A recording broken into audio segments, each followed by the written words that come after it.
Selamat pagi teman-teman sekalian. Pada kesempatan kali ini saya Aurelia Bellatrix bersama rekan saya Dwi Ari Junianto akan mempresentasikan hasil penelitian kami yang berjudul Analisis Sentimen Ulasan Pengguna Aplikasi Genshin Impact pada Google Play Store menggunakan metode Naive Bayes.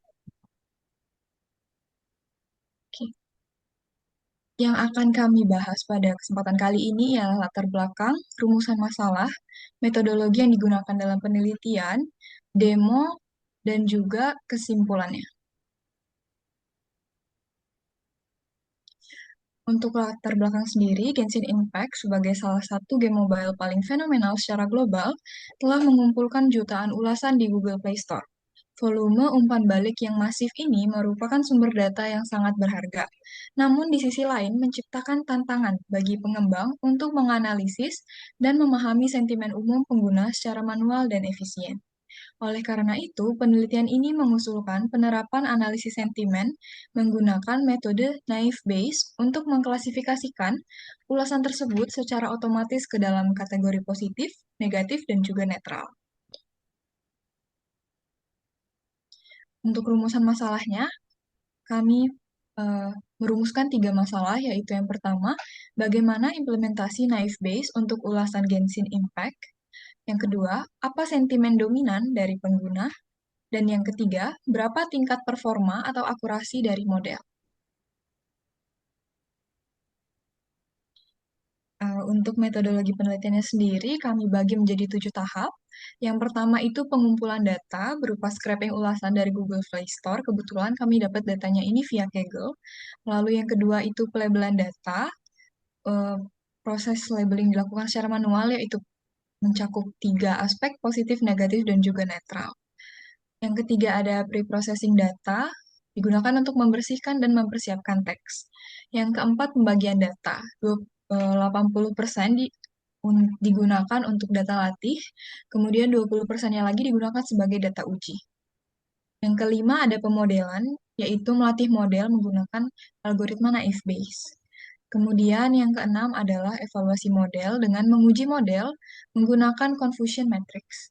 Dan yang terakhir adalah analisis dan hasil berupa interpretasi temuan. Nah, untuk demo eh, akan saya serahkan kepada rekan saya, Dwi. Kepada Dwi saya persilahkan. Oke, terima kasih kepada Aurel sudah memberikan saya kesempatan untuk menjelaskan eh, step by step langkah untuk mengolah data menggunakan metodologi Naive-Bayes. Di sini kami menggunakan aplikasi Google Colabs, di mana tahapan pertama yaitu loading database dan lihat struktur. Eh, Sebelumnya saya sudah mengupload eh, CSV ke dalam sini. Eh, saya menggunakan tahap ini pertama kali untuk agar teman-teman bisa menginput terlebih dahulu CSV-nya ke dalam Google Colabs masing-masing ketika mendapatkan link share dari kami. Tahapan kedua yaitu setup dan import library, di mana kami mengimport library yang digunakan untuk mengolah data menggunakan metodologi Naive-Bayes. Ini mengelola data yang sudah diinput, lalu menampilkan contoh data data menampilkan contoh data teks yang ingin kita tampilkan. Di sini ada review ID, username, user URL image, konten, scoring, dan selanjutnya. Tahapan selanjutnya itu menampilkan daftar nama kolom yang tersedia. Nah, ini dia nama-nama kolom yang ada pada CSV yang sudah kami input. Selanjutnya itu persiapan data atau cleaning labeling statement. Tahapan pertama itu memilih kolom konten dan kolom scores, lalu menghapus bagian baris mana yang kosong dan tidak sesuai dengan kriteria. Tahapan selanjutnya itu mendefinisikan penilaian terdiri menjadi 3. eh, Ketika nilai kurang dari 2 maka itu disebut penilaian negatif. Ketika nilai sama dengan 3 maka disebut netral. Ketika nilai lebih dari 3 dengan skor 4 atau 5 maka disebut nilai positif. Selanjutnya yaitu menampilkan jumlah data sentimen yang sudah kami dapatkan dengan nilai positif sebanyak 169.636 dan sebanyak eh, 38.301 dan nilai netral sebanyak 8.097. Selanjutnya itu split data dan vektorisasi teks. Ini tahap pertama itu fitur dan data labeling. Tahapan kedua itu training dan testing. Tahapan selanjutnya itu vektorisasi teks back of words, di mana untuk mengolah teks menjadi numerik. Selanjutnya itu training model Nextbase. Ini kami menggunakan model klasifikasi Nextbase tipe tipe multinominal yang sangat cocok untuk data frekuensi kata. Selanjutnya itu evaluasi model, di mana model yang sudah dilatih eh, eh, untuk memprediksi label sentimen pada hasil uji. Nah, ini dia laporan klasifikasinya. Selanjutnya itu analisis sentimen review dataset. Yang pertama kami mengimport dulu library Matplotlib untuk untuk membuat visualisasi data seperti grafik atau plot. Selanjutnya itu memprediksi sentimen, membuat direktori, memetakan label numerik ke dalam label teks. Selanjutnya yaitu menampilkan hasil data sampel sebanyak 100 data secara acak.